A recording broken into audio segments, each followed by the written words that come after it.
Amis téléspectateurs d'Oasis TV7, bonjour.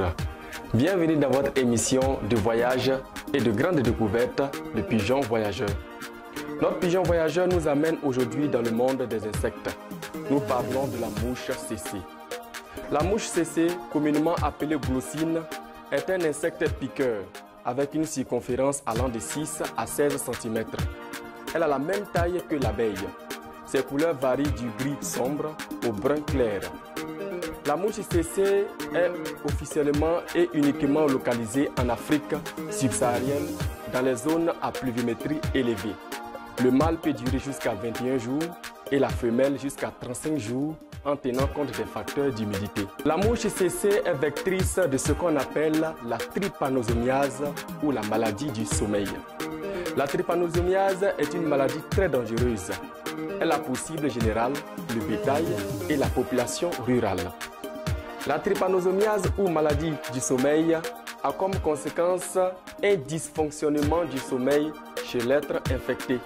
Il manque de sommeil la nuit et le retrouve pendant le jour. En plus de ces aspects, nous avons comme conséquence des céphalées, des pics de fièvre, des courbatures, des douleurs musculaires, sans oublier les ganglions, les rougeurs sur la peau et les furoncles qui apparaissent sur la jambe, les bras et la nuque. En absence de traitement, les parasites injectés par la mouche cécée attaquent directement le système nerveux central et cela peut provoquer la mort par méningo-encéphalite, céphalée, paralysie, coma. Après piqûre, il y a divers modes de contamination.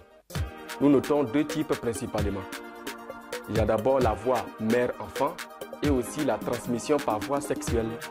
Comme moyen de lutte, il est recommandé à ceux qui vivent dans les zones rurales de porter régulièrement des vêtements à tissu épais en privilégiant les couleurs pâles, les couleurs sobres qui se fondent naturellement dans l'environnement.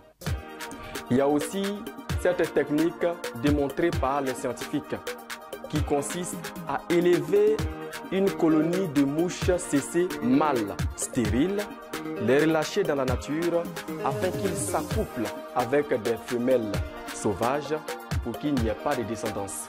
Au fil du temps, les mouches cécées disparaîtront.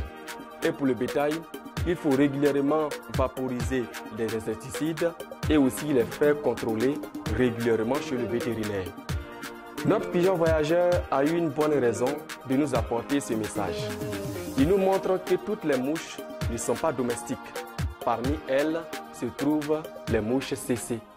Les mouches cécées, très dangereuses pour notre vie. Si vous avez aimé ce voyage et cette information que nous a apporté notre pigeon voyageur, ne zappez pas. Restez connectés sur la chaîne Oasis TV7 et n'oubliez pas de toujours prendre soin de vous.